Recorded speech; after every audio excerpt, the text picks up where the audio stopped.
A warning that this next story does deal with sexual assault, and it's building on what Matt was mentioning in the news about a southern Manitoba shelter for survivors of sexual and partner violence tackling victim blaming head on and in using art to send the message. What were you wearing? Clothing is not an excuse is the name of the exhibit organized by Genesis House out of Winkler. The exhibit features mannequins varying in age and size, dressed in replicas of outfits worn by real Manitoba women when they were assaulted.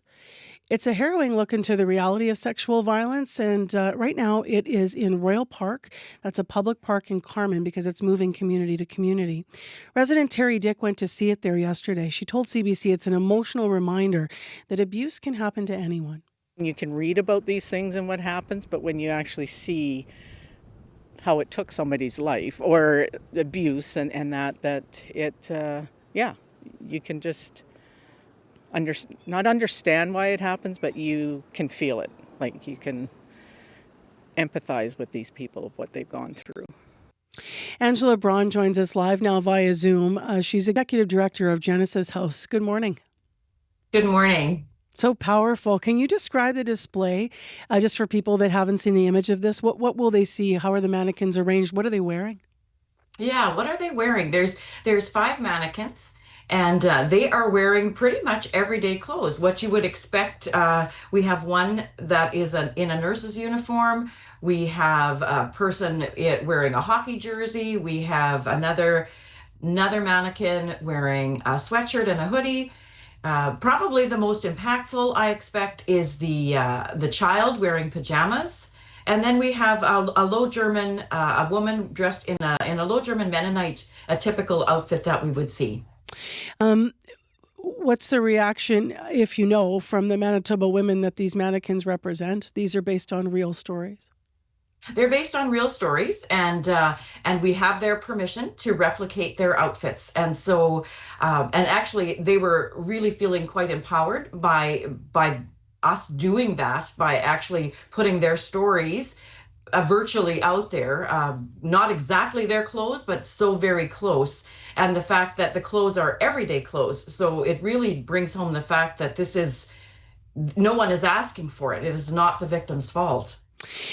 Tell me a little bit about more about the exhibit's intent, because you've alluded to it there. A large part of this is starting the conversation and continuing it, rather, about victim blaming. When you look back over the last couple of decades, how has the way we understand victim blaming changed and hopefully improved? Well, I think one of the biggest pieces of the work of Genesis House is that we need to make sure that community understands that we can't blame the victim. It is not the victim's fault, whether it comes to domestic violence or sexual assault. It is not the victim's fault. And I think as time goes on and as we learn more and more, I think particularly the way the court system handles a sexual assault, the idea that the memory doesn't seem to exactly fit, or it changes, the victim's story changes. Well, we know now that trauma impacts memory. And so if there's obviously a sexual assault is going to be traumatizing, so their memory is going to be impacted by that. And right now, the court system they penalize the victim for not being consistent in their memories, when actually that is a biological brain factor that she cannot control. It's part of our body's way of protecting us. Why do you think the question that's around this exhibit, a quote, what were you wearing, is still asked, even though most people by now, I feel like should know not to be asking that, whether it's in the courts or whether it's in one's life. I mean, that it's such a clear, it's part of the definition of victim blaming in 2025. Why do you think it persists? I really don't know. I would say that that is really at the heart of gender-based violence and sexual violence, is that it is about control and who has the power. And so because predominantly men have the power, we continue to excuse their actions by putting the blame back onto the victims, whether that is gender-based violence again or sexual violence.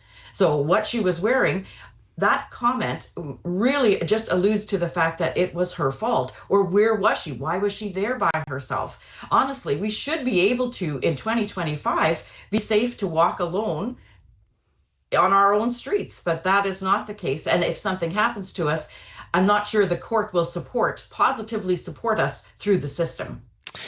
Some of the people, of course, Angela, who are going to, view this exhibit are going to be survivors of sexual violence themselves.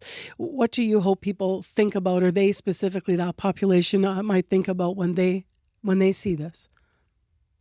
Well, they have seen it. And actually, when they attend the exhibit, they are saying to us, we're so grateful that you're doing this. We're so grateful. Uh, this happened to me, and I never talked about it. It wasn't safe for me to talk about it. So, opening up the door or the conversation for other folks to know that they're supported and that they can talk about it, that is what we're hearing from community. We have not had any negative feedback about the exhibit. It is in Carmen now until the end of the week. Is this the end of the run? I think it's moved to other places before this, or where does it go next if not? Right now, this was the end of the run with this season. We will keep the mannequins, and we will be able to pull them out at any point in time. The mannequins were donated to us from Gardenland Co-op, who happened to be closing their doors, and so that was a perfect opportunity when our sexual assault intervention coordinator Taylor had this idea for this display. Worked out perfectly. So we will hold on to the mannequins, and we welcome community if they are interested to have them up as a display to get people talking about things. We welcome those opportunities. How can people get in touch with you if somebody is listening and maybe they're thinking we would like that opportunity at our space or organization? Absolutely. They can look us up on the internet. We're genesishouseshelter.ca, and our phone number will pop up when they do that.